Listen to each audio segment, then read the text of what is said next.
Now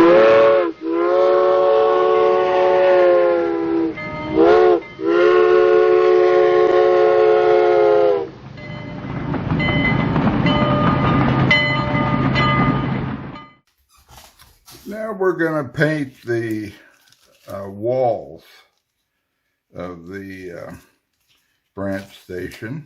What we want here is, what I'm going for is a look of sort of, you know, older type paint, not necessarily new. Here are the four walls.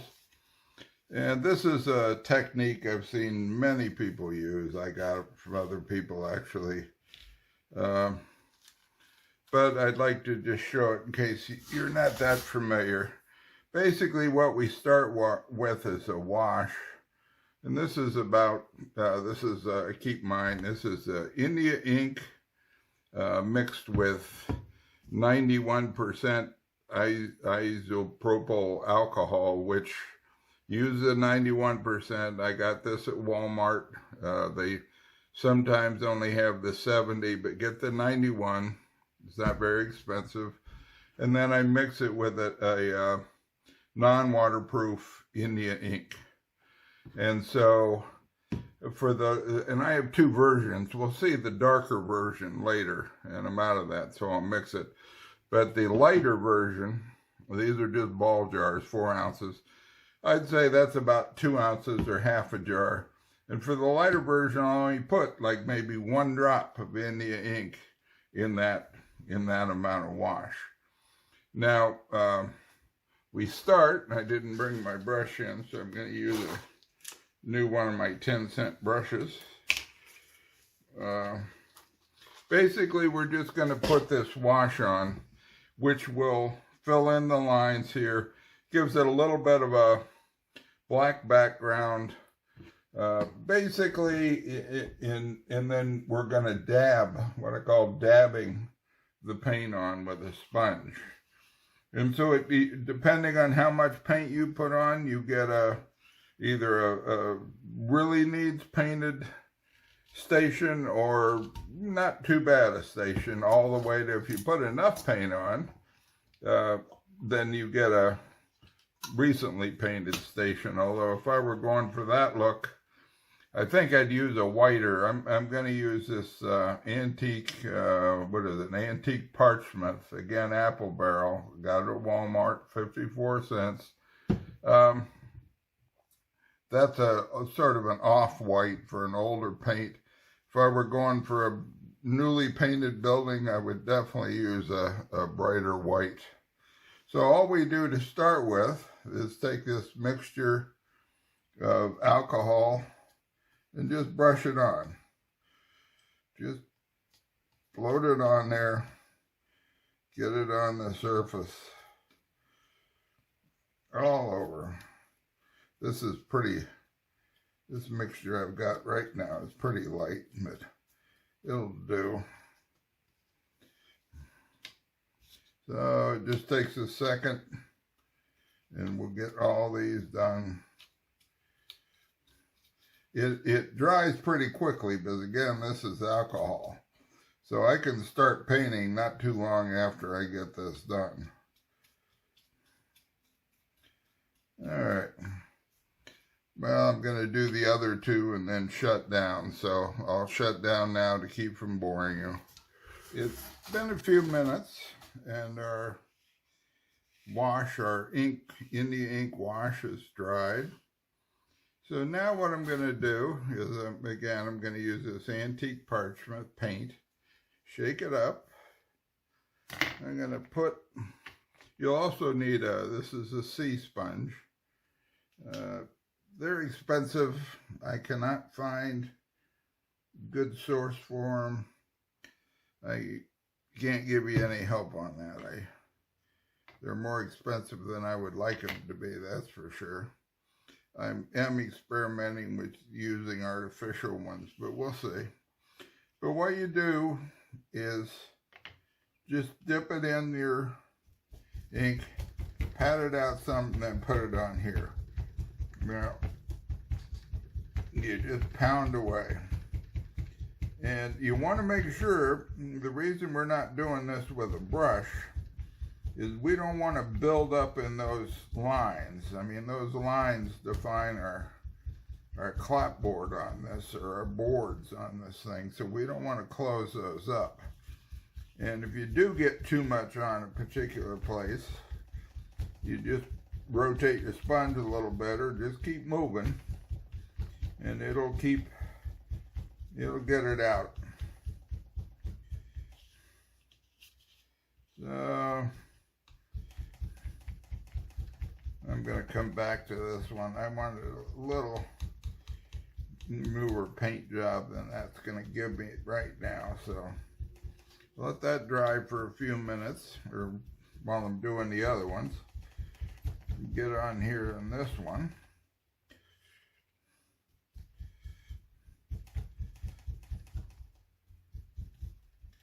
I think maybe I have a little too much, my sponge was a little too wet to start with, but that's all right. Just take me a few more minutes probably to do this.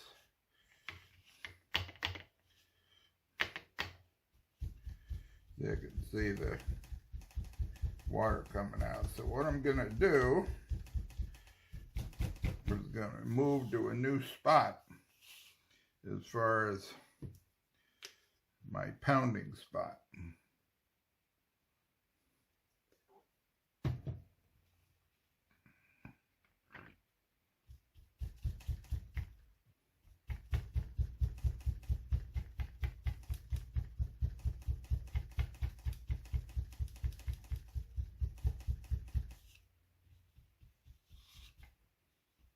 And we can make some parts darker than other parts just by the amount of white paint we put on.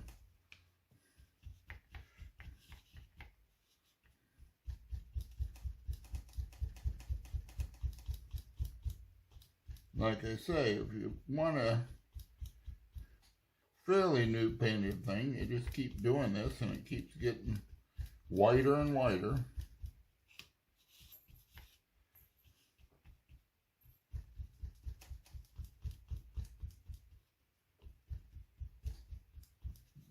Back to this one.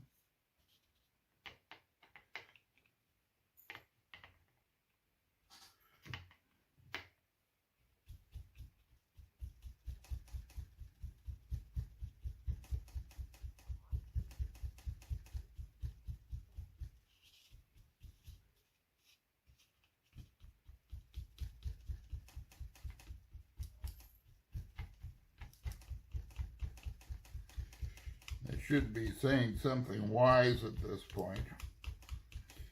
Give you some of Grandpa's wisdom, but I'm having too much fun just pounding away here.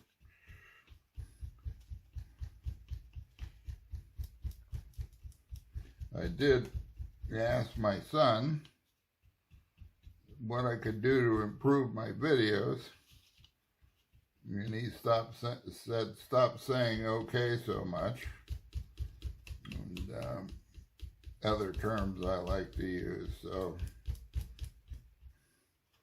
basically, hopefully it's the content of the video you're after, not the quality. All right, that's getting lighter. I'm just gonna keep working on these two. Oh, the other thing is you always got to have paper towels around. You don't want to, I've learned you don't want to wipe your fingers on your pants. Grandma gets a little upset when you do that. Now the grandkids can get away with it and it's cute, but Grandpa tries it, forget it, it's not cute. So have a way to clean your fingers a little bit if you need to. Well, we're coming along here.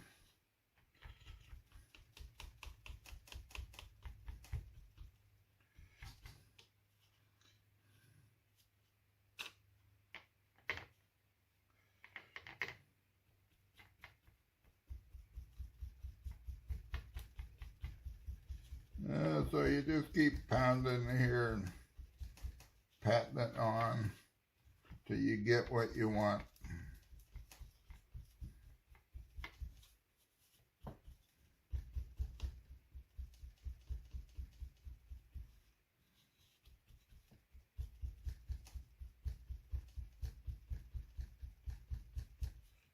Again, you want to make sure those lines are not filled. They can be white in there, but you don't want to fill them because it's the light. I'm probably moving out of the camera. I better sneak up here a little further.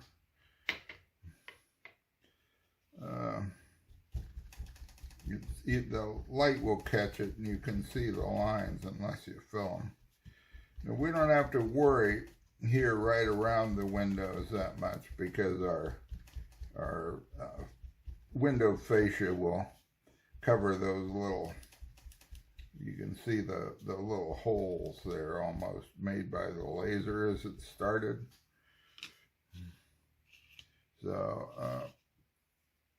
that one looks pretty good. Let's see what it looks like when it dries in a few seconds.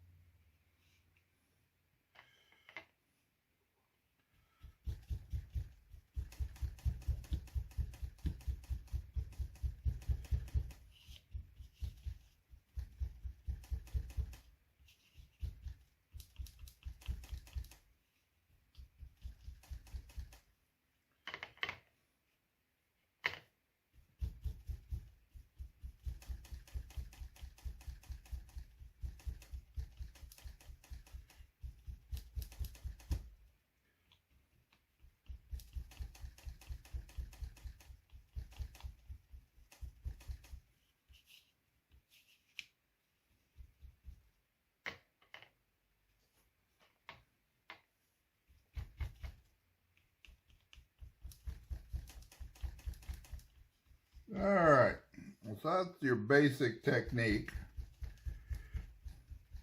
I'm gonna do the other pieces off camera.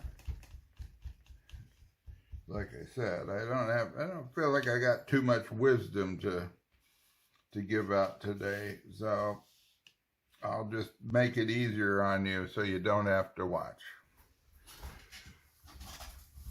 The next thing we're gonna do with our walls is we're going to paint with our trim color the insides of the windows and doors, meaning this part right here.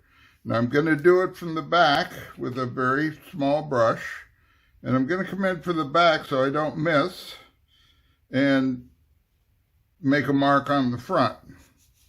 I'm just going to put some paint on, not too much, and go along the edge like this with my brush.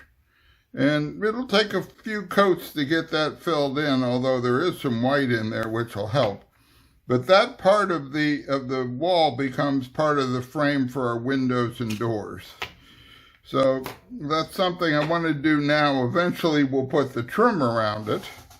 The trim will go around the windows and around the doors, and that'll be the fascia for the outside of the windows and doors, but the sides of the walls become part of it with this model. I want to make sure I don't get paint on my fingers and therefore paint on the wall. So, all right. So I put a little paint out there, my barn red that we're using.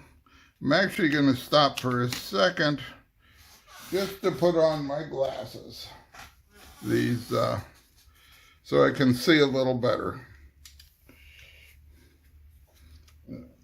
You don't have to use these if you're younger because you probably don't need them. You can probably see this stuff easily without them, but I need them sometimes. I'm going to try to tilt it. Hopefully you can see. See, I'm just putting a little paint on the edge. There we go. Like I say, I'll give it a few coats over time. And we need to do all around the inside of the frame. See, I got a little on the front, but that's all right because our fascia will eventually go there and cover that up. And after we get the fascia on, we'll give it one more coat. And that'll sort of tie it all together.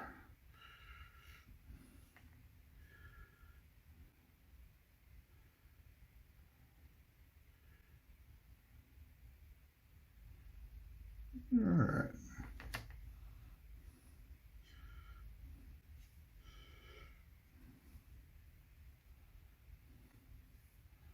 There, just go in from the back, go along the edges. The laser cuts were not all the way to the frame, so this will form a solid type piece. I got that. I need to get this little section. Again, you don't want to put too much paint on because you don't want it dripping on the other side. So just a little bit. Take 2 or 3 passes over time and it'll fill in nicely. There we go.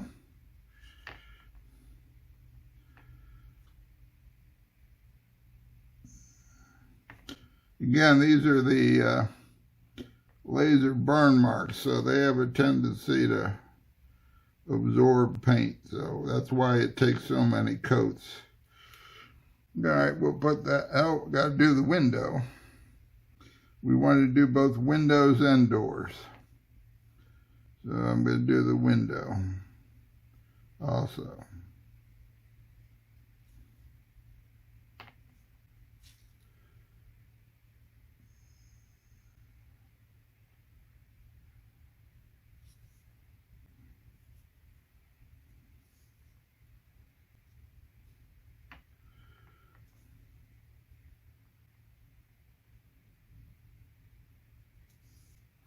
Yeah, it looks pretty good for a first coat. You can, maybe you can't, but up here I can see how it's already starting to get absorbed by these burn edges.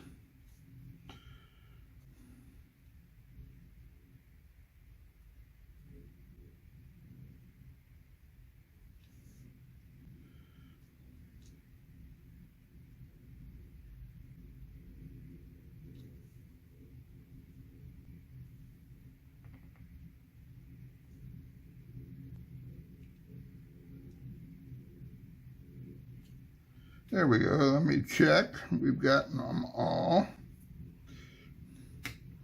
And we just continue doing that for all the windows and doors.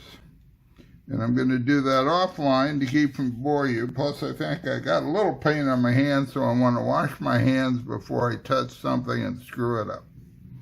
So I'll finish this offline. You just keep doing that for all windows and doors.